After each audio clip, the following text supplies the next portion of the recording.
Hello guys, कैसे हो आप सभी लोग। मैं आप सभी का वेलकम करता हूं यूट्यूब चैनल कैप्टन एग्रो में।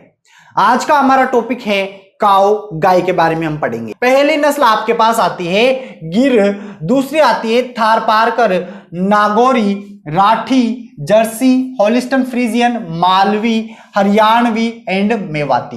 एक एक ब्रीड को हम पढ़ने वाले हैं, लेकिन एक एक ब्रीड को पढ़ने से पहले थोड़ा सा मैं आपको गाय के बारे में बता देता हूं, क्योंकि आप गाय के बारे में एक बार जान लोगे ना तो आप कोई सा भी एग्जाम दो, आप एग्जाम फाइट कर लोगे, क्योंकि कुछ क्वेश्चन है जो बेसिक जनरल इंफॉर्मेशन में से आपके पूछे जाते हैं। चलिए देखते हैं।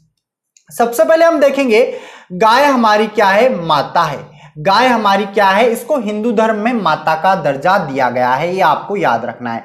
अब गाय भी दो प्रकार की होती है। गाय कितनी प्रकार की होती है? दो प्रकार की। कौन कौन सी होती है? एक तो देसी होती है और एक विदेशी होती है। एक तो देसी ब्रीड एंड जिसको हम बोलते हैं इंडियन ब्रीड, एंड दूसरी होती है एक्जोटिक ब्रीड जिनको हम बोलते हैं विदेशी नस्लें। चलिए ध्यान से समझते हैं। आपकी जो काऊ हैं, जो गाय हैं, दो प्रकार की होती है। कितने प्रकार की? दो प्रकार की। तो बिल्कुल आप इस तरीके से बना के इसको समझ सकते हो। एक तो हमारे पास कौन सी हो गई? देसी ब्रीड हो गई। कौन सी हो गई? देसी गाय या देसी नस्ल आप इसको बोल सकते हो। इसको हिंदी में बोला जाता है, हिंदी में देसी गाय ही बोला जाता है, बट इसको इंडियन काऊ बोलते हैं। क्या बोलते हैं? इंडियन काऊ हम इसको बोलते हैं। और इसके ऊपर कुबड़ पाया जाता है, मतलब हम्प्ड। कैसी होती है? हम्प्ड, कुबड़ वाली गाय। कुबड़ वाली गाय आप इसको बोल सकते हो।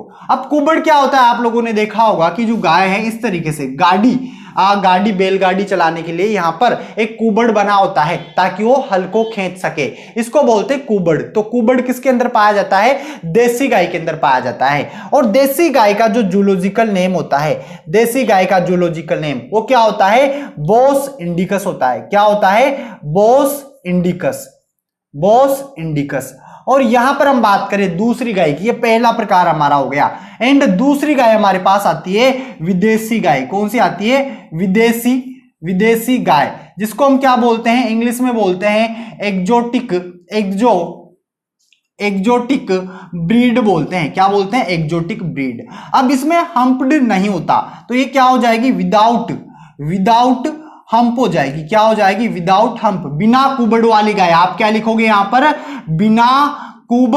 बिना कुबड़ वाली गाय कौन सी है? तो कौन सी है? एक्जोटिक ब्रीड है, विदेशी नस्ल है। इसके जूलॉजिकल नेम की अगर हम बात करें तो इसका जूलॉजिकल नेम होता है बोस टोरस। क्या होता है? Bos taurus. अब देखो, एक बार आप मेरे साथ में याद करो, क्योंकि याद करना सबसे जरूरी है। याद होगा तभी आप राइट आंसर कर पाओगे। जैसे आपने यहां पर पढ़ लिया, हो गया काम। और अगर आप लोगों को याद नहीं हुआ है तो पढ़ने का कोई भी मतलब नहीं है। इसीलिए आप साथ में याद करते हुए चले। आपका पूरा का पूरा माइंड, आपका पूरा का पूरा फोकस बोर्ड पर होना चाहिए, तभी आपको समझ में आएगा। एक बार ध्यान से सुनना। जो गायें होती हैं दो प्रकार की होती है। एक तो देसी होती है, एक विदेशी होती है। देसी के ऊपर कुबड़ पाया जाता है और विदेशी में कुबड़ नहीं पाया जाता।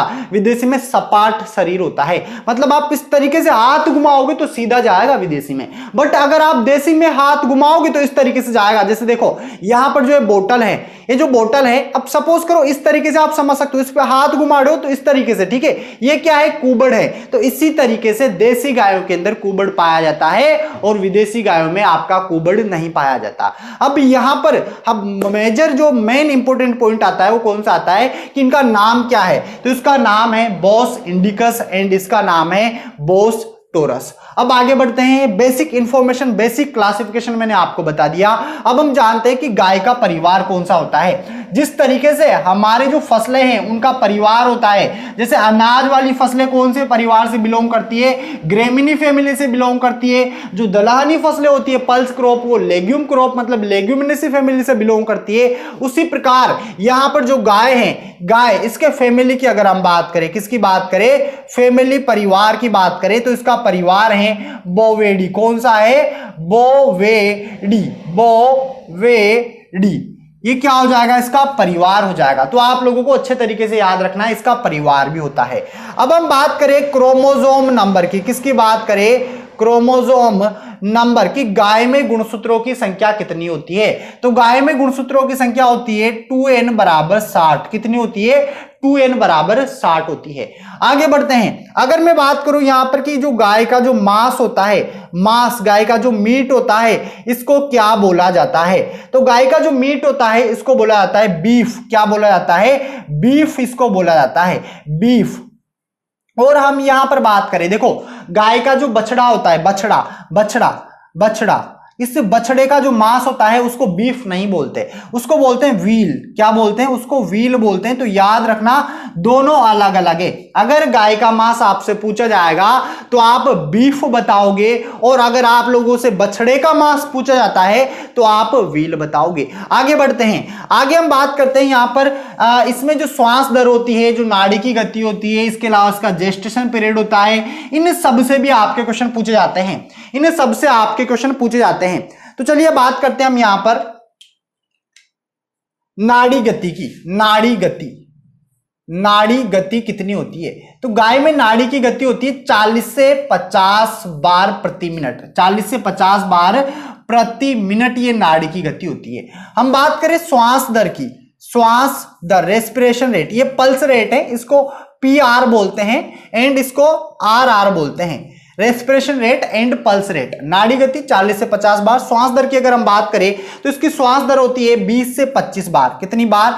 20 से 25 बार। अब आप लोगों को एक और बात बता दूं, 20 से 25 बार प्रति मिनट, जो भी मैं आपको बता रहा हूं प्रति मिनट के हिसाब से बता रहा हूं। अब जो गाय है, तो गाय में एक तरीके से जो नाड़ी होती है, तो नाड़ी की गति कहां से पता करते हैं? तो गाय की जो पूंछ होती है, जैसे सपोज करो ये पूंछ है, ठीक है, इस पूंछ का जो पीछे वाला हिस्सा है, मतलब इस तरीके से इसको पकड़ेगा डॉक्टर, तो यहां पर होती है नाड़ी।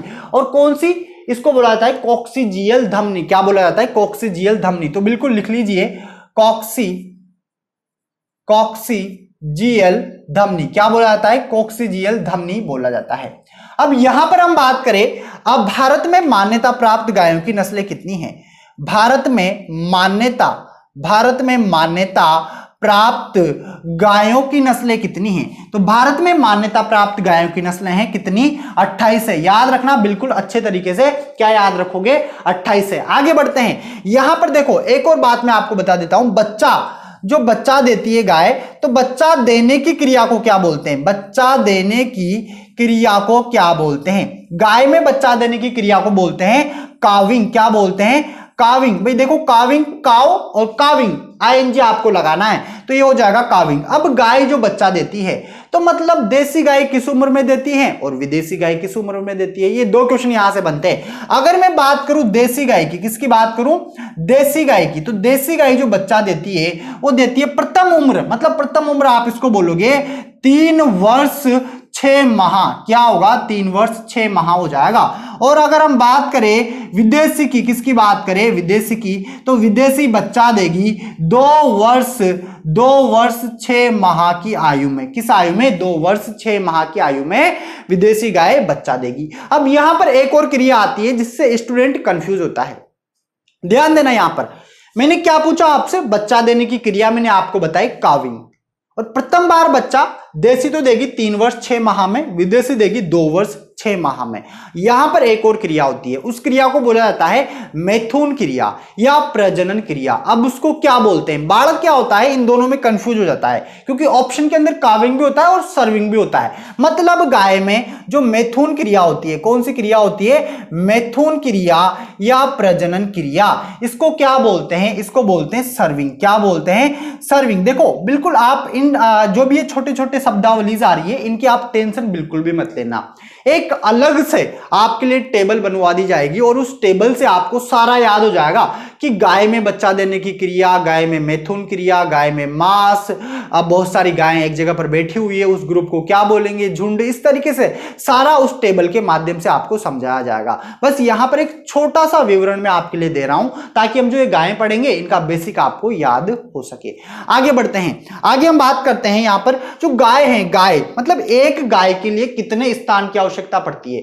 एक गाय को रहने के लिए कितने स्थान की आवश्यकता पड़ती है?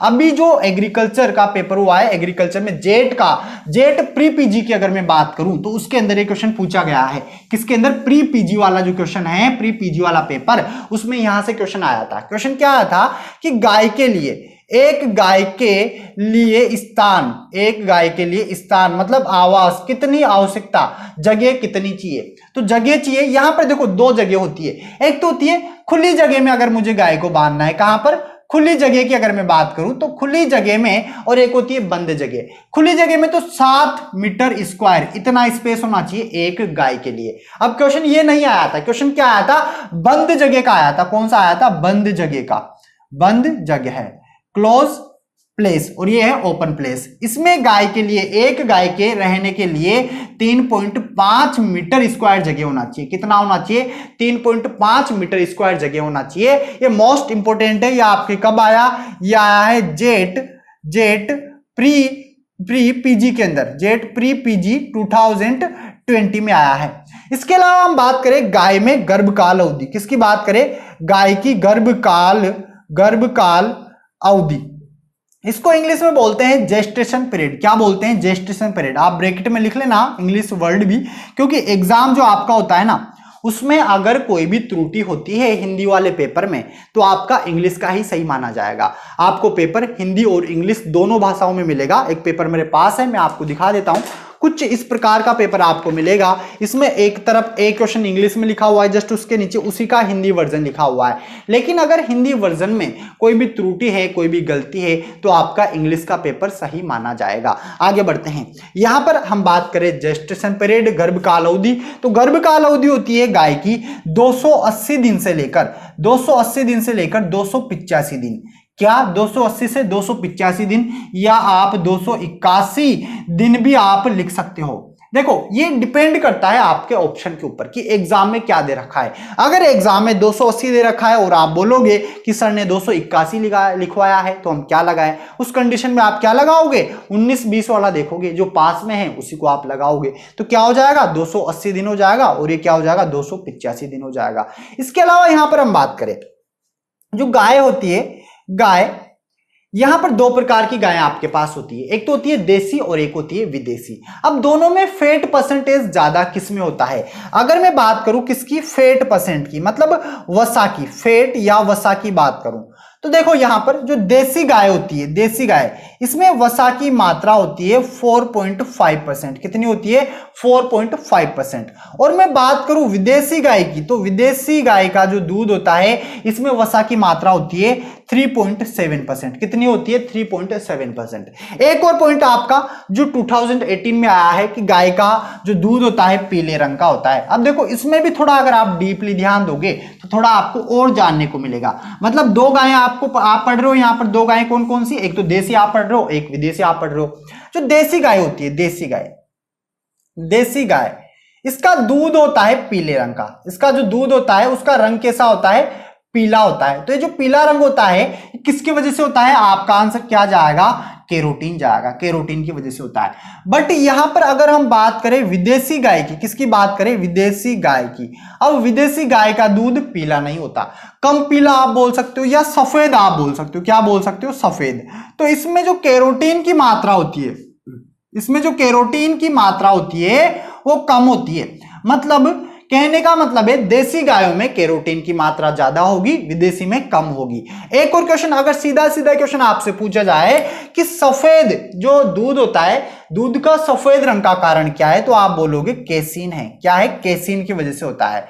तो बिल्कुल आप दोनों याद रखोगे अच्छे तरीके से, केरोटीन की वजह से पीला रंग एंड केसीन की वजह से आपका व्हाइट रंग हो जाएगा मिल्क का। ये बेसिक इंफॉर्मेशन मैंने आपको दी है। यहां पर एक और क्वेश्चन हमारे पास आता है, लैक्टेशन पीरियड, एलपी मतलब मेरा नाम नहीं है लव प्रकाश गोमे, यहां पर एलपी का मतलब है लैक्टेशन पीरियड। इसको हिंदी में बोलते हैं दुग्ध काल। क्या बोलते हैं, मतलब गाय का दुग्ध काल कितना होता है। मतलब जब एक बार गाय ब्याती है तो कितने दिन तक दूध देती है, तो ये देती है 300 दिन तक दूध। कितने दिन तक, 300 दिन तक। अब बाल को एक वर्ष में होते हैं 365 दिन। कितने दिन होते हैं, 365 दिन। कहने का मतलब है ड्राउट पीरियड क्या हो गया, सूखा काल। मतलब 365 में से आप माइनस कर दो 300 को, तो जो दिन बचेंगे वो सूखा काल हो जाएगा या ड्राउट पीरियड हो जाएगा। तो देखो यहां पर आप डीपी, एलपी एंड डीपी जो है इसको बोलते हैं सूखा काल। क्या बोलोगे, सूखा काल। और ये होता है 60 दिन का। कितने दिन का होता है, 60 दिन का। तो एक गाय के बारे में जनरल इंफॉर्मेशन, बेसिक इंफॉर्मेशन मैंने आपको यहां पर बता दी है, क्योंकि यहां से आपके जेट के एग्जाम के अलावा, आपके एजी सुपरवाइजर के एग्जाम के अलावा अन्य जितने भी एग्जाम होते हैं, चाहे वो आपके आईबीपीएस के एग्जाम हो, इफको के एग्जाम हो, और भी बहुत सारे एग्जाम हो, सब में यहां से बहुत सारे क्वेश्चंस बनते हैं। सारे के सारे क्वेश्चंस आपके इंपॉर्टेंट है। जैसे गर्भकाल अवधि का तो बार बार पूछा जाता है। अभी जेट प्री पीजी में आपसे स्थान पूछ लिया गया कि कितने जगह की आवश्यकता होती है। तो ये बिल्कुल आपको इस तरीके से पढ़ाया जा रहा है ताकि आपके एजी सुपरवाइजर के साथ साथ अन्य एग्जाम की तैयारी भी आप लोगों की हो सके। अब आगे बढ़ते हैं और हम बात करते हैं गिर गाय के बारे में। अब हम पढ़ेंगे गिर गाय, एक एक नस्ल को पढ़ेंगे हम कंप्लीट तरीके से, अच्छे तरीके से, डीपली, और देखेंगे कि अर्जुन को क्या दिखाई दिया था। चलिए गाइस, अब हम बात करते हैं गिर गाय के बारे में। जो गिर गाय है, गिर, सबसे पहली काव हमारे पास आती है। काव के अंदर कौन सी आती है? गिर आती है, गिर। और गिर को इंग्लिश में आप लिख सकते हो GIR, गिर आप इसको लिख सकते हो। अब यहां पर जो आपके क्वेश्चन बनते हैं, मतलब इन नस्लों से, चाहे वो गिर हो, चाहे थारपारकर हो, नागौरी हो, राठी हो, जर्सी हो, कोई सी भी काव हो, सिर्फ 3 ही पॉइंट है जिनसे आपके क्वेश्चन बनेंगे। कौन कौन से? ध्यान दो। पहला पॉइंट आपके पास आता है ओरिजिन, या तो ओरिजिन से क्वेश्चन बनेगा। दूसरा पॉइंट आपके पास आता है कैरेक्टरिस्टिक, जिनको हम बोलते हैं विशेषताएं, या विशेषताओं से आपसे क्वेश्चन पूछेगा। थर्ड पॉइंट आपके पास आता है यूटिलिटी। क्या आता है? यूटिलिटी, मतलब उपयोगिता। ये 3 ही पॉइंट है जिनसे आपके क्वेश्चन बनने वाले हैं। तो आप किसी भी कंडीशन में इन 3 पॉइंट को मत भूलना। 3 पॉइंट आपको याद होने चाहिए सभी गाय के। एक तो ओरिजिन आपको याद होना चाहिए, उसकी 1-2 विशेषताएं होती है। भाई विशेषता में तो बहुत सारी आ जाती है, लेकिन 1-2 विशेषताएं ऐसी होती है जो यूनिक होती है, और वहां से क्वेश्चन बनने के चांसेस पूरे पूरे होते हैं। थर्ड आता है यूटिलिटी। यूटिलिटी मतलब है कि कितना दूध दे रही है, किसके लिए उसको पाला जा रहा है। चलिए बात करते हैं। जैसे यहां पर मैं बात करूं गिर गाय की। अब आप मुझे एक बात बताओ, जो गिर गाय है, मिल्च ब्रीड है, ड्राउट ब्रीड है, या ड्यूअल पर्पज ब्रीड है? मतलब दोहरे उद्देश्य के लिए पाला जाता है, या दूध के लिए पाला जाता है, या फिर कृषि कार्यों के लिए पाला जाता है? किसके लिए पाला जाता है? गिर को दुग्ध उत्पादन के लिए पाला जाता है। तो सबसे पहले तो आप इसमें लिखो, यह एक क्या है? मिल्च ब्रीड है। कौन सी ब्रीड है? मिल्च ब्रीड, मतलब दुग्ध उत्पादन के लिए इसको पाला जाता है, दुग्ध के लिए इसका पालन किया जाता है। यह आपको याद रखना है। आगे बढ़ते हैं। अब हम बात करते हैं उस पॉइंट की, पहले पॉइंट की। सबसे पहला पॉइंट हमारे पास आया ओरिजिन। इसकी उत्पत्ति कहां से मानी जाती है? तो नाम से पता चल रहा है गिर, मतलब इसका ओरिजिन हो जाएगा गिर के जंगल। क्या हो जाएगा?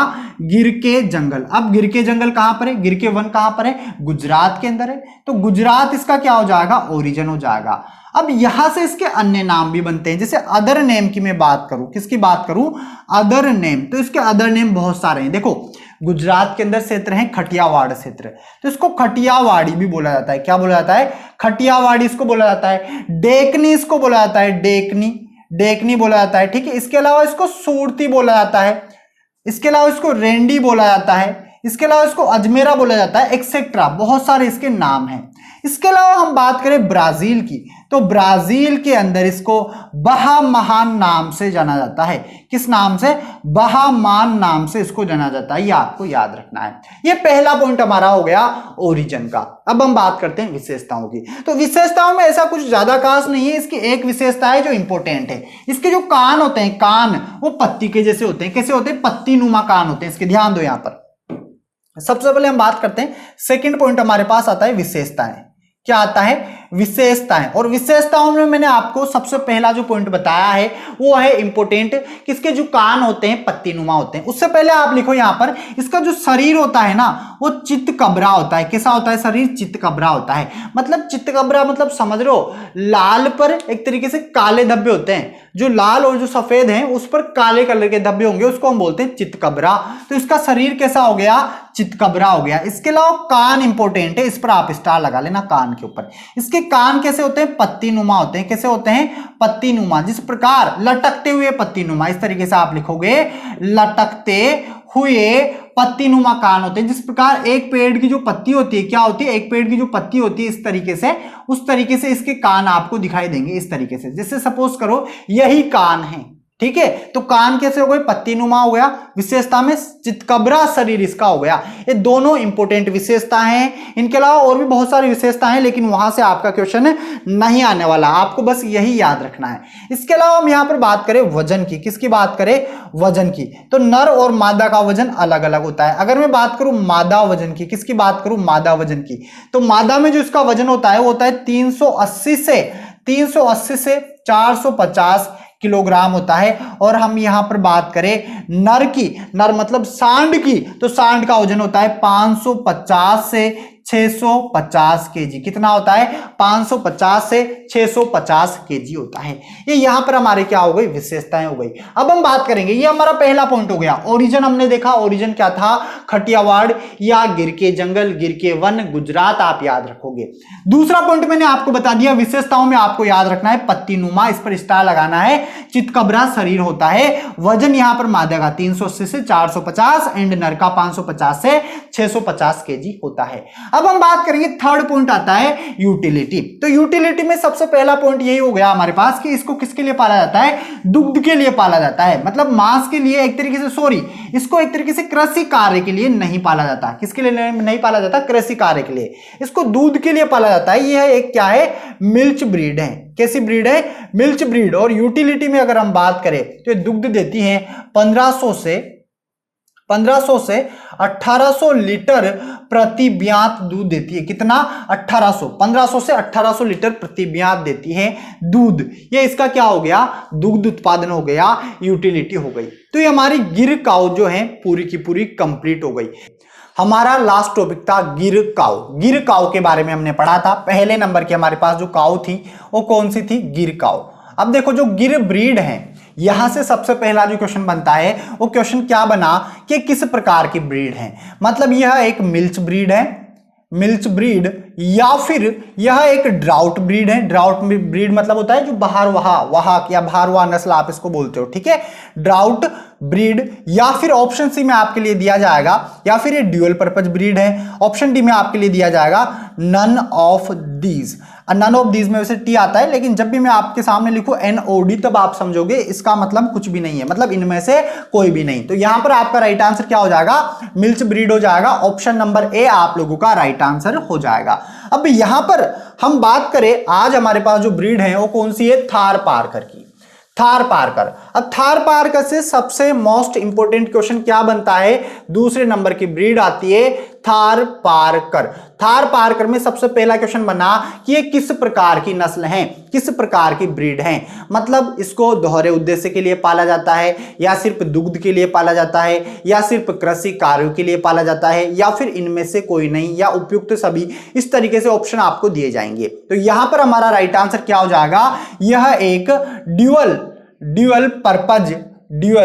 पर्पज ब्रीड है। कैसी ब्रीड है, ड्यूअल पर्पज, मतलब दोहरे उद्देश्य के लिए इसको पाला जा रहा है। उद्देश्य क्या क्या है, देखो उद्देश्य एक तो है मिल्क, दुग्ध हमें मिलना चाहिए। दूसरा उद्देश्य है कृषि कार्य, एग्रीकल्चर में इसको काम लिया जाता है। इसके जो बैल होते हैं उनसे हल और बैलगाड़ी को खींचा जाता है।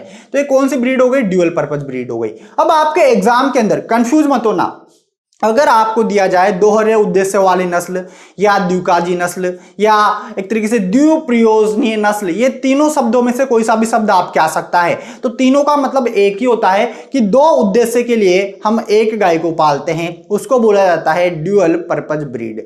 आगे बढ़ते हैं। फर्स्ट पॉइंट हमारे पास यहां पर आता है इसका ओरिजिन। क्या आता है, ओरिजिन, कि इसकी उत्पत्ति कहां से मानी गई है। तो बाल को इसकी उत्पत्ति कहां से मानी गई है, उत्पत्ति मानी गई है सिंध प्रांत का थार पारकर क्षेत्र। कौन सा क्षेत्र, थार पारकर क्षेत्र। अब थार पारकर क्षेत्र कहां पर है, सिंध प्रांत में। तो सिंध प्रांत आपका है पाकिस्तान के अंदर। कहां पर है, पाकिस्तान के अंदर। तो ओरिजिन क्या हो गया, सिंध प्रांत पाकिस्तान हो गया।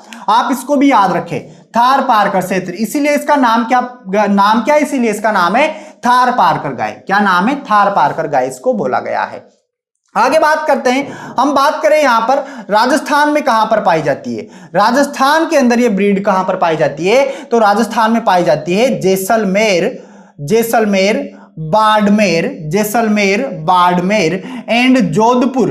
ये तीनों डिस्ट्रिक्ट के अंदर ये ब्रीड पाई जाती है। देखो मैंने आपको राठी के बारे में जब बताया था, सॉरी राठी क्या, गिर हमने पढ़ा था पहली काव, गिर। और गिर में हमने जाना था कि इसका ओरिजिन क्या है, गिर के जंगल है और राजस्थान के अंदर ये पाई जाती है अजमेर व भीलवाड़ा के अंदर। कहां पर, अजमेर व भीलवाड़ा के अंदर। तो वितरण भी आप याद रखना कि कहां कहां पर काव पाई जा रही है। ऐसे यहां पर जो थार पार करे सिंध प्रांत में तो पाई जाती है क्योंकि वहां से इसका ओरिजिन माना जाता है, बट यहां पर राजस्थान के लिए इंपॉर्टेंट है, तो राजस्थान में पाई जाएगी जैसलमेर, बाड़मेर, जोधपुर।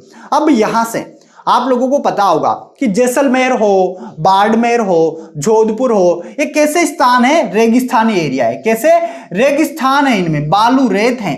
तो ये गाय कैसी है, मतलब रेगिस्तान की प्रतिकूल दशाओं में भी मतलब एक तरीके से रह पा रही है, इसीलिए इसको क्या बोला गया है, रेगिस्तान में भी प्रतिकूल दशाओं में दुग्ध उत्पादन के लिए इस ब्रीड को पाला जाता है। अगर क्वेश्चन आता है कि राजस्थान के प्रतिकूल दशाओं वाली गाय कौन सी है, तो राइट आंसर आपका क्या जाएगा, थार पारकर जाएगा। तो बिल्कुल आप इस पॉइंट को लिखोगे विशेषताओं में, किसमें लिखोगे, कैरेक्टरिस्टिक, विशेषताएं। यहां पर सेकंड पॉइंट है आपका जो क्वेश्चन बनेगा, चाहे एग्रीकल्चर सुपरवाइजर का एग्जाम हो या जेट का एग्जाम हो, तीन पॉइंट है जिनसे क्वेश्चन बनेगा। एक तो कौन सा है, ओरिजिन है, दूसरा विशेषता है, एंड थर्ड आपका यूटिलिटी है कि इसको दुग्ध उत्पादन, दुग्ध कितना देती है या कृषि कार्यों के लिए पाला जाता है कि नहीं पाला जाता। तो भी आप विशेषताओं में लिखो रेगिस्तान की प्रतिकूल दशाओं के लिए, प्रतिकूल दशाओं में दुग्ध उत्पादन के लिए पाला जाता है, दुग्ध उत्पादन के लिए पाला जाता है। अब देखो यहां ध्यान दो, पाला जाता है, यहां पर कृषि कार्य काम में नहीं ले रहे, मतलब रेगिस्तान में खेती होती नहीं है, तो वहां पर सिर्फ इसको एक ही उद्देश्य के लिए पाला जाता है। एक उद्देश्य क्या है, सिर्फ मिल्क प्राप्त करना, दुग्ध की प्राप्ति करना। आगे बढ़ते हैं विशेषता में। अगली विशेषता हमारे पास आती है, इसके जो कान होते हैं लंबे और लटकते हुए होते हैं। कान कैसे होते हैं, लंबे और लटकते हुए कान इसके होते हैं, कान लंबे और चौड़े और लटकते हुए। विशेषता में लिखो कान लंबे चौड़े एवं लटकते हुए। अब देखो यहां पर गिर में हमने पढ़ा था, इसके जो कान होते हैं कैसे होते हैं, पत्तीनुमा होते हैं। कैसे होते हैं, पत्तीनुमा। तो इसके कान पत्तीनुमा नहीं होंगे, इस बात का ख्याल रखना आप। इसके कान चौड़े होंगे, लटकते हुए होंगे और लंबे होंगे, इस तरीके से आप याद रखोगे। रंग की बात करें तो रंग होता है इसका सफेद। रंग कैसा होगा, रंग हो जाएगा सफेद। और इसका जो शरीर होता है वो होता है हष्ट पुष्ट। हष्ट पुष्ट मतलब अच्छा खासा शरीर होगा इसका, बढ़िया शरीर होगा। बात कर लेते हैं वजन की। जो नर और मादा है उनका वजन कितना होगा, किसकी बात करेंगे, नर और मादा के वजन की।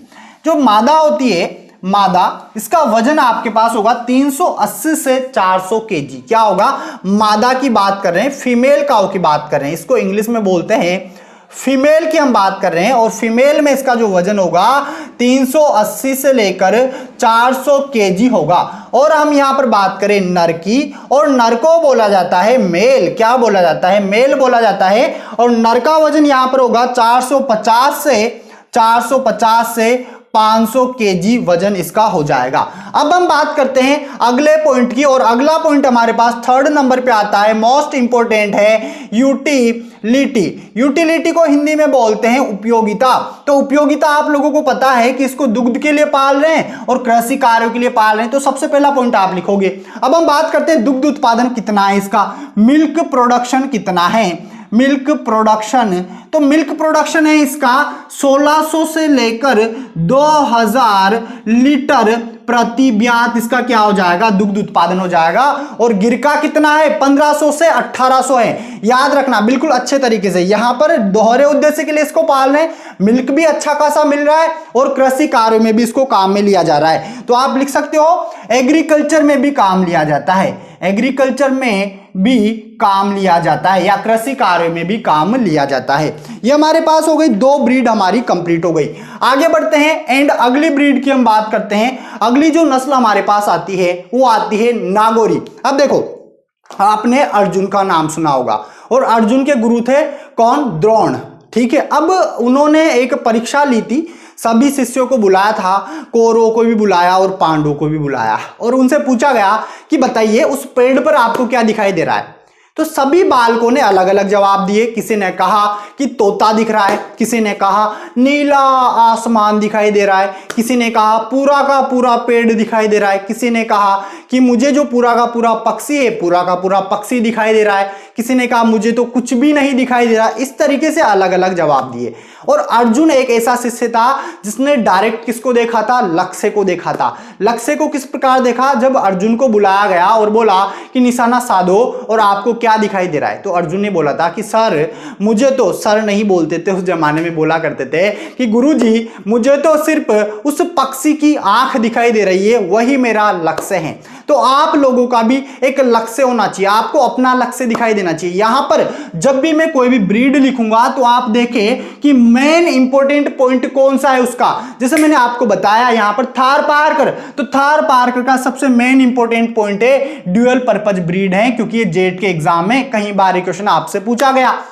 हम बात करें गिर काऊ की, तो गिर काऊ में मेन इंपॉर्टेंट पॉइंट क्या है कि एक मिल्च ब्रीड है और इसका जो ओरिजिन है कहां पर है? गिर के जंगल, गुजरात इसका ओरिजिन है। आगे बढ़ते हैं एंड थर्ड नंबर की ब्रीड हमारे पास आती है, थर्ड ब्रीड है हमारे पास नागौरी। और नागौरी से क्वेश्चन आ चुका है आपका पहले भी, ठीक है, अपने आप में मोस्ट इंपॉर्टेंट ब्रीड है नागौरी, तो लिखिए नागौरी। नागौरी हेडिंग डाल लीजिए, नागौरी अपने आप में मोस्ट इंपोर्टेंट ब्रीड है। ध्यान दीजिएगा यहां पर थर्ड नंबर की ब्रीड हमारे पास है, थर्ड नंबर नागौरी। अब देखो जो नागौरी है यहां पर इसके ओरिजिन की बात करें, किसकी बात करें? ओरिजिन की बात करें तो ओरिजिन आप ऐसे बता सकते हो खुद नाम से। नाम क्या है? नागौरी, मतलब नागौर डिस्ट्रिक्ट राजस्थान की। क्या हो जाएगा? नागौर जिला, नागौर जिला कहां का? राजस्थान का। ये इसका ओरिजिन माना गया है, मतलब आपनो राजस्थान से इसकी उत्पत्ति मानी गई है। आगे बढ़ते हैं, राजस्थान में कहां कहां पर पाई जाती है? तो राजस्थान में पाई जाती है नागौर एंड जोधपुर के अंदर। कहां पर पाई जाती है? तो लिखो राजस्थान के अंदर ये पाई जाएगी नागौर, नागौर व जोधपुर में। कहां पर? नागौर और जोधपुर के अंदर ये नस्ल पाई जाती है। तो आप अच्छे तरीके से याद रखोगे। अब देखो यहां पर आपको क्या दिखना चाहिए? अगर मैं आपसे बोलूं कि नागौरी ब्रीड में आपको क्या दिखाई दे रहा है, मेन इंपॉर्टेंट पॉइंट क्या है, तो आप सभी को पता होगा कि नागौरी एक ऐसी ब्रीड है जिसके जो बैल होते हैं ना सबसे तेज दौड़ते हैं। मतलब अगर रेस करवाई जाए ना, जैसे थार पार करके बैल ले लो, नागौरी के ले लो, मेवाती के ले लो, जर्सी के ले लो, और बोला जाए कि चलिए दौड़िए, तो सबसे ज्यादा तो तेज दौड़ेंगे ना वो नागौरी नस्ल के बैल दौड़ेंगे। कौन सी नस्ल के? नागौरी। तो आप याद रखोगे कि नागौरी नस्ल के बैल सबसे तेज दौड़ते हैं और सबसे अच्छी भारवाहा और सबसे अच्छी कृषि कार्यों के लिए जो काम में ली जाने वाली जो ब्रीड है वो कौन सी है? नागौरी है। यही आपका लक्ष्य है इस ब्रीड के अंदर। तो आप याद रखोगे अच्छे तरीके से। क्या लिखोगे? यहां पर सबसे पहले स्टार लगा के आप लिखो लो सर्वाधिक तेज दौड़ने वाले बैल, सर्वाधिक तेज दौड़ने वाले बैल इसी के हैं। और सवाई चाल के लिए भी इसको जाना जाता है, तो लिखो बाल को सवाई चाल के लिए, सवाई चाल के लिए इसको जाना जाता है। इसके अलावा सबसे अच्छी कृषि कार्यों के लिए उत्तम नस्ल है, किसके लिए? कृषि कार्यों के लिए। ये तीनों पॉइंट आप याद रखोगे। इसके अलावा एक और पॉइंट आप इसमें जोड़ लो, भारवाहा, मतलब ये कृषि के अंदर ही आ गया, तो आप अच्छे तरीके से याद रखोगे। अब हम बात करते हैं विशेषता की। किसकी बात करते हैं? विशेषता। ये मतलब जो भी मैंने बताया अभी आपको, ये भी इसकी विशेषता है, ठीक है। तो विशेषता में आप अगली विशेषता लिखना, रंग सफेद और धूसर होता है। जिस प्रकार सफेद माटी जो होती है ना जिसपे ऊपर नमक आ जाता है, उसके जैसा कलर इसका दिखाई देता है। तो लिखो सफेद धूसर। कैसा होगा? रंग सफेद धूसर रंग इसका होगा, किसका? नागौरी नस्ल का।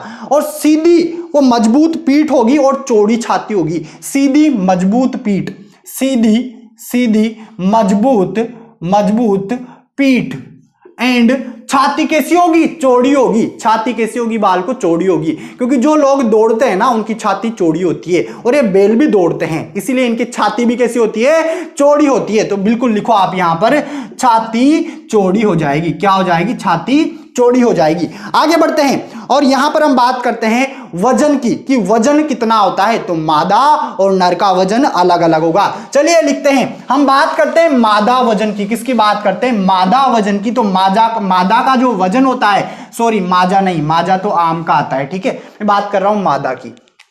मादा, तो जो मादा का वजन होगा वो कितना होगा? वो होगा 400 केजी, कितना होगा 400 केजी। हम बात करें नर की, नर मतलब मेल, और इसका वजन होगा 500 केजी, कितना होगा 500 केजी। तो आप वजन भी यहां पर याद रखोगे। अब हम बात करते हैं दुग्ध की, तो यारों ये दुग्ध क्या ही देगी, मतलब इसको किसके लिए पाला जा रहा है, मेन दौड़ने के लिए पाला जा रहा है, कृषि कार्यों के लिए पाला जा रहा है। तो इसका दुग्ध उत्पादन बिल्कुल कम है, बहुत ही कम है। कितना कम है, तो लिखो 600 से लेकर 900 लीटर प्रति ब्यात, बस इतना सा ही दुग्ध उत्पादन इसका, बहुत कम है, बहुत कम। 600 से 900 क्या होता है यार, एक बार आप देखो तो सही। जब मैंने आपको पढ़ाया सबसे पहले गिर को पढ़ाया, और गिर का कितना था भाई, बाल को याद कर लो, 1500 से 1800 लीटर प्रति ब्यात था। उसके बाद मैंने आपको थार पारकर पढ़ाई, और थार पारकर का कितना था, थार पारकर का था सर 1600 से लेकर 2000, सॉरी 16000 नहीं, 1600 से लेकर 2000 लीटर प्रति ब्यात था। अब आप इसका देखो नागौरी का बहुत कम है, बहुत कम, मात्र 600 से 900 लीटर प्रति ब्यात दूध देती है। और इसके जो बैल होते हैं उनको गाड़ी खींचने के काम में लिया जाता है। देखो आज का जो समय है इसमें जो बारात वगैरह जाती है ना, वो मतलब इससे पहले जैसे किसान होते हैं वो तो ट्रैक्टर से लेकर जाते हैं, जो थोड़े से अमीर होते हैं वो बस कार वगैरह बारात में जाती है। पुराने समय में क्या होता था, बैलगाड़ियों के द्वारा बारात जाती थी। और जो नागौरी नस्ल के जो बैल होते थे, जिस गाड़ी पे लगे होते थे, जिस गाड़ी से मतलब वो जुड़े होते थे, जो नागौरी वाली जो गाड़ी है वो गाड़ी सबसे तेज दौड़ती थी। इसीलिए सबसे तेज दौड़ने वाले बैल आप लिखोगे इसमें, सबसे तेज दौड़ने वाले बैल, सबसे तेज दौड़ने के लिए प्रसिद्ध हैं। के अगली नस्ल हमारे पास आती है राठी, 4 नंबर पे अगली नस्ल है राठी। और राठी अपने आप में एक मोस्ट इंपॉर्टेंट ब्रीड है राजस्थान के लिए। सबसे पहले हम बात करते हैं इसकी उत्पत्ति कहां से मानी जाती है, उत्पत्ति ओरिजिन। तो इसकी उत्पत्ति हुई है राठ क्षेत्र अलवर से। कहां से, राठ क्षेत्र अलवर, और अलवर कहां पर है, राजस्थान के अंदर है। कहां पर है, राजस्थान के अंदर है। यहां से इसकी उत्पत्ति मानी जाती है। हम बात करें कहां कहां पर पाई जाती है, तो जैसलमेर, गंगानगर, राजस्थान के अंदर जैसलमेर, गंगानगर व बीकानेर जिलों में पाई जाती हैं। बीकानेर जिलों में पाई जाती हैं।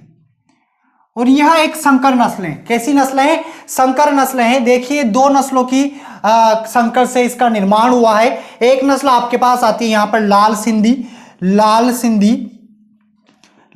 सिंधी का क्रॉस करवाया किससे, साहिवाल से। किससे करवाया, साहिवाल से। तो कौन सी नस्ल की प्राप्ति हुई है, राठी नस्ल की प्राप्ति हुई है। अब राठी से जो इंपॉर्टेंट क्वेश्चन बनता है वो क्वेश्चन क्या बनता है, राठी को राजस्थान की कामधेनु बोला जाता है। क्या बोला जाता है, स्टार लगाकर लिखना, राठी नस्ल को राजस्थान की कामधेनु बोला जाता है। क्या बोला जाता है, राजस्थान की कामधेनु। इसका क्या अभिप्राय है, इसका अभिप्राय है देखो राजस्थान के अंदर यह एक ड्यूअल पर्पज ऐसी ब्रीड है जिसका दुग्ध उत्पादन अच्छा है। मतलब इसका दुग्ध उत्पादन क्या है, अच्छा है। दुग्ध उत्पादन अच्छा होने की वजह से इसको क्या बोला जाता है, राजस्थान की कामधेनु इसको बोला जाता है। और इस पर 2-3 स्टार आप लगा लेना, क्योंकि जो क्वेश्चन बनता है ना आपका राठी से, एक तो ओरिजिन वाला है, ओरिजिन आप याद रखोगे राठ क्षेत्र अलवर, इसीलिए इसका नाम रखा गया राठी। और 2 गायों के संकर से बनी है। कौन कौन सी, लाल सिंधी क्रॉस साहिवाल। कहां पर पाई जाती है, जैसलमेर, गंगानगर, बीकानेर जिलों में पाई जाती है। और राजस्थान की कामधेनु इसलिए बोला जाता है क्योंकि राजस्थान के अंदर इसका दुग्ध उत्पादन अच्छा है। करीबन 1200 से 1500 लीटर प्रति ब्यात दूध देती है। आगे बढ़ते हैं, हम यहां पर बात करें भार की। भार, नर और मादा का भार दोनों आपसे पूछे जाते हैं। वैसे यहां से क्वेश्चन जो है ना, बहुत कम संभावना है कि आपसे भार पूछा जाए। अधिकतर आपसे ओरिजिन पूछेगा, या फिर कोई एक विशेषता पूछेगा, या फिर आपसे उपयोगिता पूछेगा। बट यहां पर आप भार लिख लीजिए। वजन की अगर हम बात करें मादा वजन की अगर हम बात करें तो 350 से लेकर 380 केजी, कितना हो जाएगा, 350 से लेकर 380 केजी वजन हो जाएगा। यहां पर हम बात करें नर वजन की, कि नर का वजन कितना होगा, तो नर का वजन होगा 500 से लेकर 550 केजी। कितना होगा, 500 से लेकर 550 केजी होगा।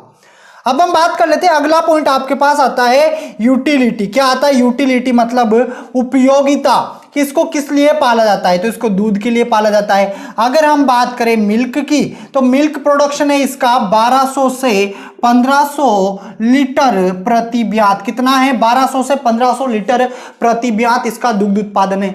इसके अलावा इसके जो बेल होते हैं, बेल, उनको कृषि कार्य में काम लिया जाता है। किस में काम लिया जाता है? कृषि कार्यों में काम लिया जाता है। तो यहां से हमारी राठी नस्ल कंप्लीट हो गई।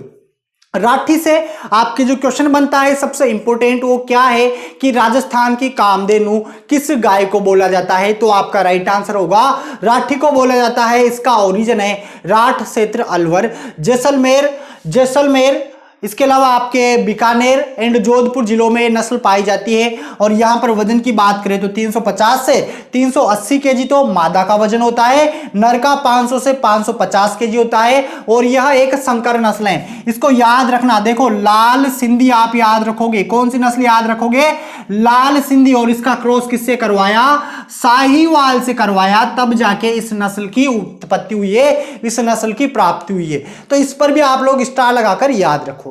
आगे बढ़ते हैं और अगली नस्ल की बात करते हैं। अगली नस्ल हमारे पास आती है जर्सी। कौन सी आती है? जर्सी। और जर्सी भी अपने आप में एक इंपॉर्टेंट नस्ल है। देखो जर्सी में कौन सा क्वेश्चन है जो आपको दिखाई दे रहा है इंपॉर्टेंट है? यहां पर राठी में कौन सा दिखा था? राजस्थान की कामधेनु आपको दिखा था, क्योंकि जो राठी नस्ल है इसको राजस्थान की कामधेनु बोला जाता है। उसी प्रकार हम बात करें यहां पर जर्सी की, ये 5th नंबर की ब्रीड है हमारे पास। कौन से नंबर की? 5वें नंबर पे आती है जर्सी। जो जर्सी ब्रीड है इसके ओरिजिन की बात करते हैं सबसे पहले। ओरिजिन देखो, जर्सी कौन सी नस्ल है अगर क्वेश्चन आए तो आप बोलोगे यह एक एक्जोटिक ब्रीड है। कैसी है? Exotic breed. मतलब क्या हो जाएगा? विदेशी नस्ल है। नाम से पता चल रहा है विदेशी नस्ल कौन सी है, तो जर्सी है। इसके अलावा हॉलिस्टर फ्रीजियन है और भी बहुत सारी नस्लें हैं, बट आपकी सिलेबस के अकॉर्डिंग मैं आपको यहां पर पढ़ा रहा हूं। जर्सी एक्जोटिक ब्रीड है। ओरिजिन की बात करें तो जर्सी प्रांत कहां पर? जर्सी प्रांत कहां पर है? फ्रांस के अंदर है। तो लिखो जर्सी प्रांत, जर्सी प्रांत फ्रांस में। कहां पर? यहां से इसकी उत्पत्ति मानी जाती है। यहां पर अगर हम बात करें इसमें मोस्ट इंपोर्टेंट क्या है, जर्सी में सबसे इंपॉर्टेंट क्या है, तो जर्सी में जो आपका क्वेश्चन बनता है वो बनता है फैट परसेंटेज से। किससे बनता है? फैट परसेंटेज से। मतलब विदेशी नस्लों के अंदर सर्वाधिक जो वसा की मात्रा होती है इसी गाय के दूध में होती है। कितना फैट होता है इसके अंदर? देखो इसके अंदर होता है 5.25 से लेकर 5.5% इसमें वसा की मात्रा होती है, फैट परसेंटेज पाया जाता है। यह आपको अच्छे तरीके से याद रखना है। आगे बढ़ते हैं। आगे हम बात करें यहां पर इसके दूध में ठोस पदार्थ आपसे पूछा जाता है TSS, टोटल सस्पेंडेड सॉलिड, ये कितना पाया जाता है? तो ये पाया जाता है इसके अंदर 15%। कितना पाया जाता है? 15% पाया जाता है। आप लोगों को अच्छे तरीके से याद रखना है। इसका शरीर, एक शरीर से भी इसका एक क्वेश्चन बनता है। इसका शरीर कैसा होता है? बादामी रंग का होता है। शरीर कैसा होता है? लिखो यहां पर अगर हम बात करें शरीर की तो शरीर रंग कैसा होगा? बादामी होगा। और इसका शरीर होता है तस्तरी नुमा, जिस प्रकार तस्तरी होती है, डबल डिस्क, इसको इंग्लिश में बोलते हैं डबल डिस्क नुमा इसका शरीर होता है। मतलब तरस्तरी नुमा इसका शरीर होता है, रंग इसका बादामी होता है। हम बात करें यहां पर वजन की बात करें, अगर हम बात करें मादा की, किसकी बात करें? मादा, फीमेल काउ, तो फीमेल काउ का वजन होता है 450 से लेकर 600 केजी। कितना होता है? 450 से लेकर 600 केजी होता है। हम यहां पर बात करें नर वजन की बात करें, नर मेल काउ इसको बोलेंगे मेल, और इसका वजन होता है 600 से लेकर 750 केजी। कितना होगा? 600 से लेकर 750 केजी इसका वजन होगा। यूटिलिटी की बात करें तो जो भी मैंने अभी आपको लिखवाया जैसे फैट परसेंटेज, ये यूटिलिटी में आता है, क्योंकि दुग्ध, अगर हम बात करें इसके मिल्क प्रोडक्शन की, किसकी बात करें? मिल्क प्रोडक्शन कितना है, तो इसका मिल्क प्रोडक्शन है आपके पास 4000 से लेकर 5000 लीटर प्रति ब्यात। कितना? 4000 से लेकर 5000 लीटर प्रति ब्यात दूध देती है। यह आप लोगों को याद रखना है। सबसे लंबा लैक्टेशन पीरियड, देखो यहां से एक और क्वेश्चन बनता है। सबसे बड़ा जो दुग्ध काल होता है, सबसे लॉन्ग लैक्टेशन पीरियड मतलब 1 साल। देखो यार आपको बताया कि जो गायें हैं इनमें जो लैक्टेशन पीरियड होता है मतलब दुग्ध काल कितने दिन तक दूध देती है, तो 300 दिनों तक दूध देती है और 60 दिन इसका सूखा काल होता है। बट यहां पर जर्सी का सबसे ज्यादा लैक्टेशन पीरियड होता है। कितना होता है लैक्टेशन पीरियड, शॉर्ट में एलपी लिखेंगे, इसको क्या लिखेंगे, एलपी, और इसको हिंदी में बोलते हैं दुग्ध काल।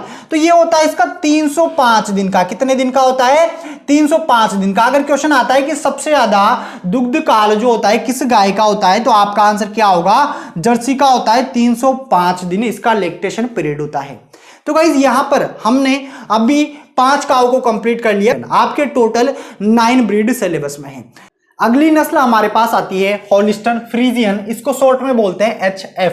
यह एक एक्जोटिक ब्रीड है। सबसे पहला पॉइंट आप क्या याद रखोगे, एक्जोटिक ब्रीड मतलब यह एक विदेशी नस्ल है। कैसी नस्ल है, विदेशी नस्ल है। और पूरे विश्व में सबसे ज्यादा दूध देने वाली नस्ल भी यही है, सबसे भारी नस्ल भी यही है। ठीक है, यहां से बहुत सारे क्वेश्चन आपके बनते हैं। तो चलिए जानते हैं होलिस्टन फ्रीजियन के बारे में। सबसे पहले हम बात करते हैं ओरिजिन की, किसका उत्पत्ति स्थान कहां पर है। इसका उत्पत्ति स्थान है हॉलैंड। हॉलैंड कहां पर आता है, नीदरलैंड में। हॉलैंड, नीदरलैंड इसका क्या हो जाएगा, ओरिजिन हो जाएगा। अब यहां पर हम बात करते हैं मोस्ट इंपोर्टेंट पॉइंट, स्टार लगा के याद रखना। पूरे विश्व में सबसे भारी नस्ल, विश्व की सबसे भारी नस्ल कौन सी है, तो आपका राइट आंसर क्या जाएगा, आपका राइट आंसर जाएगा होलिस्टन फ्रीजियन विश्व की सबसे भारी नस्ल है। पूरे विश्व में सबसे ज्यादा दूध देने वाली नस्ल कौन सी है, तब भी आपका राइट आंसर क्या होगा, होलिस्टन फ्रीजियन होगा। तो इसमें लिखो विश्व में सर्वाधिक दुग्ध उत्पादन, विश्व में सर्वाधिक दुग्ध उत्पादन किस गाय का है, तो आपका आंसर क्या होगा, होलिस्टन फ्रीजियन होगा। कितना है इसका दुग्ध उत्पादन, इसका दुग्ध उत्पादन है 5000 से लेकर 6000 लीटर प्रति ब्यात। 5000 से लेकर 6000 लीटर प्रति ब्यात दूध देती है। जब एक बार ब्याती है तो कितना दूध देगी, एक ब्यात में 5000 से 6000 लीटर दूध देगी। और सबसे ज्यादा खाने की जो क्षमता है वो भी किसकी है, इसी गाय की है। तो इसमें लिखो सबसे ज्यादा खाने की क्षमता, सबसे ज्यादा खाने की क्षमता किस गाय की है, तो आपका आंसर हो जाएगा होलिस्टन फ्रीजियन। देखो यहां पर ध्यान दो, यहां से जो क्वेश्चन बन रहा है होलिस्टन फ्रीजियन से क्वेश्चन क्या बन रहा है, सबसे पहले तो यह एक विदेशी नस्ल है, एक्जोटिक ब्रीड है। यह आपसे नहीं पूछेगा, आपसे पूछा जाएगा या तो ओरिजिन, तो आप क्या लगाओगे, हॉलैंड, नीदरलैंड लगाओगे। इसके अलावा आपसे बोला जाएगा कि विश्व की सबसे भारी नस्ल कौन सी है, तब भी आपका राइट आंसर होगा होलिस्टन फ्रीजियन। विश्व में सर्वाधिक दुग्ध उत्पादन वाली नस्ल कौन सी है, आपका राइट आंसर होगा होलिस्टन फ्रीजियन। 5000 से लेकर 6000 लीटर प्रति ब्यात दूध देती है। इसके अलावा सबसे ज्यादा खाने की क्षमता भी किसकी है, होलिस्टन फ्रीजियन की है। आगे बढ़ते हैं, आगे हम बात करें इसके रंग की, किसका रंग कैसा होता है, तो इसका रंग जो है, रंग ऐसे तो काला होता है। कैसा होता है, रंग काला होता है और इस पर सफेद कलर की चिट्टियां पाई जाती है। काले रंग पर सफेद रंग की चित्तियां पाई जाती है। क्या पाई जाती है, चित्तियां पाई जाती है, आप लोगों ने देखा होगा। देखो ऐसे तो यहां पर इसका जो ओरिजिन है ना, वो क्या है, हॉलैंड, नीदरलैंड है। बट पाई पूरे वर्ल्ड में पाई जाती है, पूरे विश्व में, हमारे भारत के अंदर, हमारे राजस्थान में भी यह नस्ल पाई जाती है और काफी ज्यादा पॉपुलर ब्रीड है।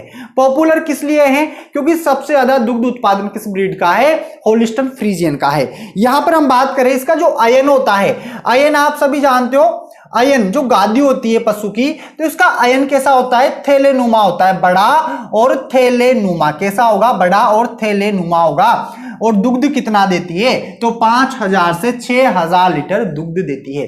अब हम बात करते हैं यहां पर इसके वजन की, इसका वजन कितना होता है, वेट। जो HF ब्रीड है, इसके वेट की बात करें तो इसका वेट होता है, मादा का तो होता है 600 से लेकर 650। कितना होता है, 600 से लेकर 650। यहां पर लिखो मादा गाय का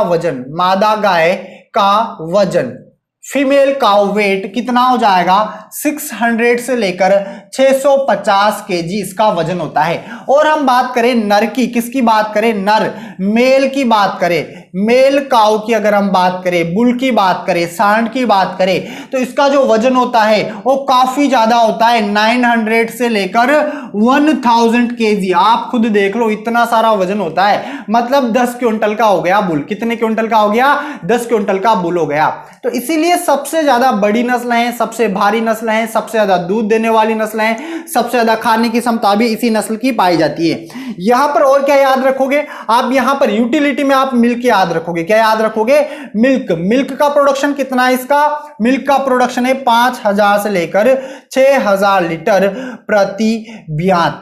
इसके अलावा फैट परसेंट की अगर हम बात करें कि इसमें फैट का परसेंटेज कितना पाया जाता है, तो इसमें पाया जाता है 3.5 से लेकर 4% फैट पाया जाता है। देखो, मैंने आपको जब जर्सी पढ़ाई थी, जब जर्सी के बारे में हमने पढ़ा था, तो जर्सी एक ऐसी काऊ है जो सबसे ज्यादा फैट परसेंटेज होता है। कितना होता है याद रखोगे आप? 5.25 से लेकर 5.5% इसके अंदर क्या होता है? फैट परसेंट होता है। तो यहां पर उससे कम होता है इसके अंदर, 3.5 से लेकर 4% इसके अंदर वसा की मात्रा होती है। हम यहां पर बात करें TSS।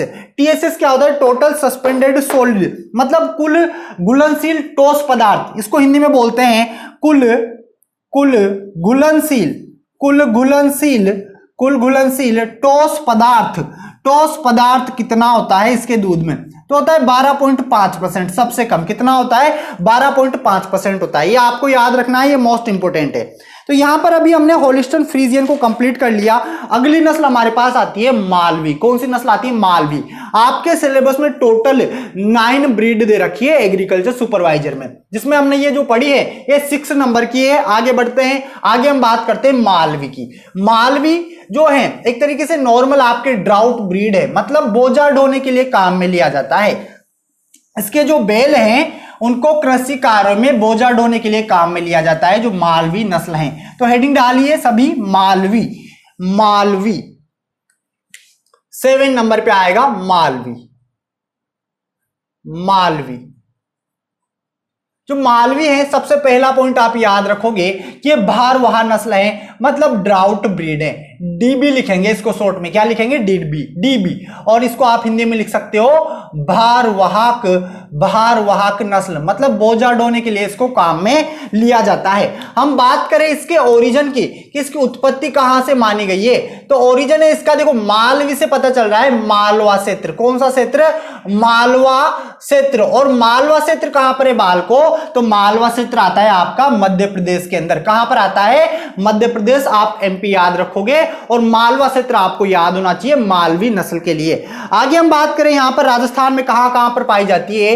राजस्थान के अंदर ये पाई जाती है चित्तौड़गढ़ में। कहां पर पाई जाएगी? चित्तौड़गढ़ के अंदर पाई जाती है। इसके अलावा ये पाई जाती है बांसवाड़ा झालावाड़ के अंदर। कहां पर? बांसवाड़ा व झालावाड़ जिलों में पाई जाती है। झालावाड़ जिलों में पाई जाती है। देखो, झालावाड़ से आपको याद आया होगा, झालावाड़ राजस्थान की एक ऐसी डिस्ट्रिक्ट है जहां पर सबसे ज्यादा संतरे का उत्पादन होता है। क्या होता है? जहां पर सबसे ज्यादा संतरे का उत्पादन होता है। और अगर हम बात करें सबसे ज्यादा वर्षा भी राजस्थान में कहां पर होती है? झालावाड़ में होती है। तो आपको ये 2 क्वेश्चन भी याद रखने हैं झालावाड़ से, क्योंकि दोनों क्वेश्चन भी मोस्ट इंपोर्टेंट है, ये आपके पूछे गए हैं। इसको छोटा नागपुर बोला जाता है। झालावाड़ को क्या बोला जाता है? छोटा नागपुर बोला जाता है, क्योंकि सबसे ज्यादा जो संतरे का प्रोडक्शन होता है, अगर हम इंडिया की बात करें तो नागपुर महाराष्ट्र के अंदर होता है, और हम बात करें राजस्थान की तो राजस्थान में झालावाड़ के अंदर होता है। इसीलिए इसको छोटा नागपुर बोला गया है। और यहां पर सबसे ज्यादा वर्षा भी होती है। भारत की बात करें तो भारत में सबसे ज्यादा वर्षा मासिनराम गांव में होती है, और राजस्थान के अंदर झालावाड़ डिस्ट्रिक्ट के अंदर होती है। हम यहां पर बात करते हैं इसके वजन की। यहां पर जो मालवी है इसमें ऐसा ज्यादा कुछ इंपॉर्टेंट नहीं है। इसके शरीर का रंग धूसर होता है, वो आपके क्वेश्चन नहीं बनने वाला। आपको वही पॉइंट मैं आपको बता रहा हूं जो आपके लिए इंपॉर्टेंट है, मतलब फालतू हम कुछ भी नहीं पढ़ रहे हैं। तो लिखिए, यहां पर लिखते हैं मादा गाय का वजन लिखते हैं। क्या लिखते हैं? मादा गाय का वजन कितना होगा?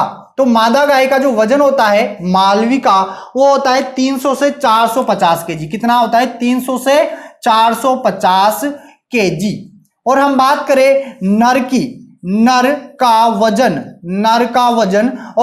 वजन होता है यहां पर 450 से 500 केजी नर का वजन होगा। बात करते हैं यूटिलिटी। तो देखो, अभी हमने यूटिलिटी एक नस्ल हमने पढ़ी थी जिसका नाम था नागौरी। और नागौरी कौन सी नस्ल है, मतलब एक तरीके से ड्राउट ब्रीड है।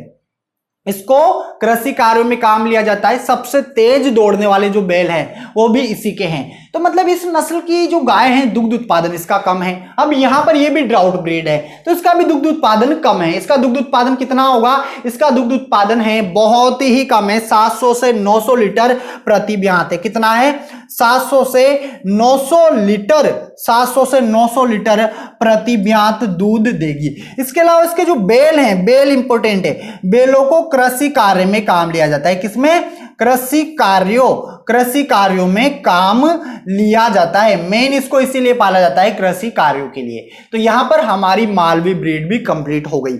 आगे बढ़ते हैं, अगली नस्ल हमारे पास आती है हरियाणवी या हरियाणा भी इसको बोलते हैं। क्या बोलते हैं, हरियाणा या हरियाणवी इसको बोलते हैं। ये हमारी 8वें नंबर की ब्रीड है। 8 नंबर पे आप लिखोगे हरियाणवी या हरियाणा। आपके सिलेबस में हरियाणा नाम से इसको दे रखा है और हरियाणवी भी इसको बोला जाता है। अगली ब्रीड हमारे पास आती है 8 नंबर पे हरियाणवी। कौन सी आती है, हरियाणवी। और इसको हरियाणा नाम से भी जाना जाता है। किस नाम से जाना जाता है, हरियाणा नाम से भी इसको जाना जाता है।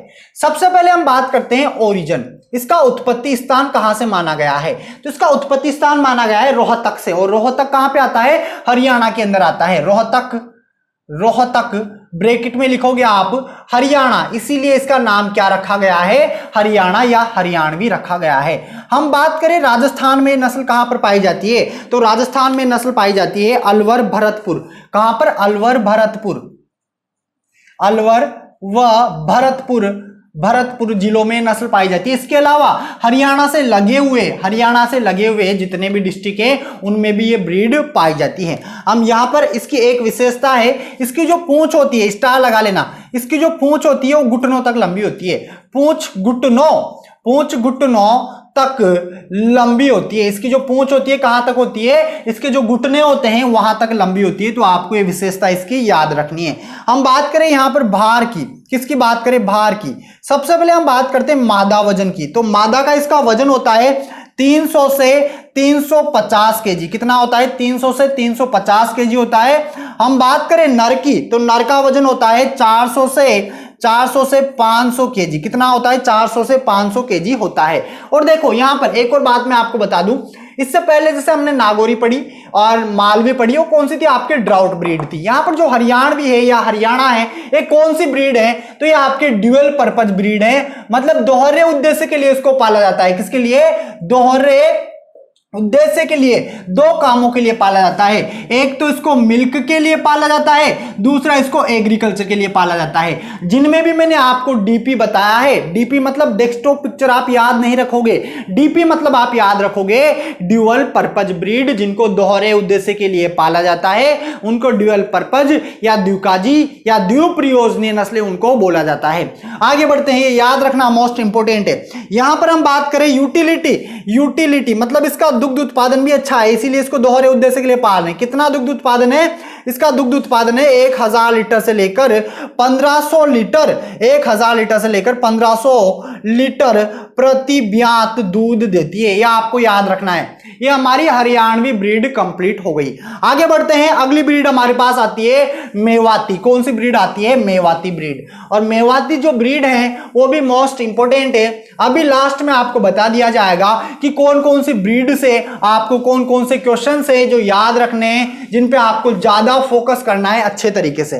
तो हेडिंग डालिए मेवाती। क्या हेडिंग डालोगे, मेवाती 9 नंबर पे मेवाती। देखो मेवाती और मालवा, इन दोनों में कंफ्यूज बिल्कुल भी मत होना, क्योंकि बहुत सारे स्टूडेंट इनमें कंफ्यूज हो जाते हैं।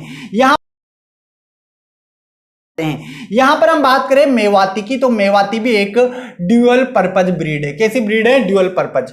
ओरिजिन की बात करें, किसकी बात करें, ओरिजिन, तो हरियाणा और राजस्थान का मेवात क्षेत्र, हरियाणा व राजस्थान का जो मेवात क्षेत्र है, यहां से इसकी उत्पत्ति मानी गई है। इसके अलावा एक और लिखो, और अथवा में आप लिखोगे यहां पर कोसी मथुरा। अगर आप लोगों को ऑप्शन में ये ना मिले तो आप कोसी मथुरा लगाओगे। क्या लगाओगे, कोसी मथुरा से भी इसकी उत्पत्ति मानी गई है। यहां पर इसका जो इंपॉर्टेंट पॉइंट है, ऐसा कुछ नहीं है, आपको इतना याद रखना है कि ये ड्यूअल पर्पज ब्रीड है। यहां पर हम बात करते हैं वजन की, किसकी बात करते हैं, वजन। तो यहां पर हम अगर वजन देखें मादा का, किसका वजन देखें, मादा का, तो मादा का वजन होता है 300 से लेकर 350 केजी। कितना होगा, 300 से लेकर 350 केजी होगा। और हम यहां पर बात करें नर वजन की, तो नर का वजन होगा 375 से लेकर 450 केजी। कितना होगा, 375 से लेकर 450 केजी। यूटिलिटी की बात करें, यूटिलिटी तो इसका दुग्ध उत्पादन है 800 से लेकर 1000 लीटर प्रति ब्यात दूध देती है। तो गाइस ये हमारी जो जितनी भी गायें आपके सिलेबस में दे रखी है, मतलब 9 गायें आपके सिलेबस में दे रखी है, 9 गायों को हमने कंप्लीट तरीके से पढ़ लिया। आपके गायों के अंदर से करीबन 2 से 3 क्वेश्चन आपके एग्रीकल्चर सुपरवाइजर के पेपर में पुटअप होते हैं, तो आप अच्छे तरीके से याद रखोगे। एक बार जितने भी इंपॉर्टेंट क्वेश्चन है उनको आपको मैं नोट करवा देता हूं, कुछ ज्यादा ही इंपॉर्टेंट है। चलिए एक बार फटाफट से नोट कीजिएगा ध्यान से। जैसे सबसे पहला स्टार लगा के आप लिखो राजस्थान की कामधेनु किसको बोला जाता है, तब आपका राइट आंसर क्या जाएगा, राजस्थान की कामधेनु किसको बोला जाता है, राजस्थान की कामधेनु। आंसर दीजिए, ये आपने पढ़ लिया। राजस्थान की कामधेनु बोला जाता है राठी गाय को। किसको बोला जाता है, राठी गाय को। आपका राइट आंसर क्या होगा, राठी गाय होगा। इसके अलावा जो जर्सी गाय है, कौन सी गाय है, जर्सी गाय। जर्सी का ओरिजिन, जर्सी गाय का ओरिजिन बताइए, क्या बताइए, जर्सी गाय का ओरिजिन। तो आपका आंसर क्या होगा, आपका आंसर हो जाएगा जर्सी द्वीप फ्रांस हो जाएगा। क्या हो जाएगा, जर्सी द्वीप फ्रांस हो जाएगा। आगे बढ़ते हैं। इसके अलावा यहां पर हम बात करें पूरे विश्व में सर्वाधिक जो फैट परसेंटेज होता है, फैट परसेंटेज वो भी किसका होता है, जर्सी के अंदर होता है। कितना होता है, 5.25 से लेकर 5.5% होता है, ये जर्सी का होता है। इसके अलावा सबसे ज्यादा दूध देने वाली, सबसे ज्यादा मिल्क प्रोडक्शन वाली ब्रीड कौन सी है, मिल्क प्रोडक्शन वाली ब्रीड कौन सी है।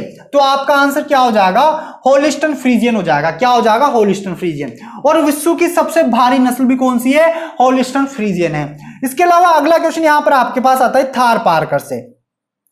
कहां से आता है, थार पारकर। अब जो थार पारकर है, थार पारकर में क्या याद रखोगे, यह एक ड्यूअल पर्पज ब्रीड है। ये जितने भी क्वेश्चन मैं अभी आपको बता रहा हूं, ये सारे के सारे क्वेश्चंस पहले किसी न किसी एग्जाम में आपके पूछे गए हैं। जेट में, एजी सुपरवाइजर में, जेट प्री पीजी में, इन सब में पूछा गया है। इसके अलावा काऊ के बारे में बेसिक इंफॉर्मेशन मैंने आपको दी। जैसे स्थान पूछा जाता है कि एक गाय को रहने के लिए कितने स्थान की आवश्यकता पड़ती है, तो आपको पढ़ा दिया गया है 3.5 मीटर स्क्वायर बंद जगह के लिए, और अगर खुला स्थान है तो खुले स्थान में 7 मीटर स्क्वायर आप याद रखोगे। ये काफी ज्यादा इंपॉर्टेंट है। इसके अलावा आप इसकी गर्भकाल अवधि याद रखोगे। जेस्टेशन पीरियड कितना होता है, 281 दिन होता है। ये सब कुछ आप याद रखोगे। गाय के दूध का पीला रंग कैरोटीन की वजह से होता है। ये वो क्वेश्चन है जो आपके पहले एग्जाम में आ चुके हैं, और इन क्वेश्चनों को आपको बिल्कुल कभी भी नहीं भूलना है। इसके अलावा जो भी आपको पढ़ाया गया है काऊ के अंदर, सारा का सारा बिल्कुल इंपॉर्टेंट है। आपके 9 ब्रीड है, 9 के 9 ब्रीड आपको पढ़ा दी गई है। आपका क्वेश्चन जो गाय से आएगा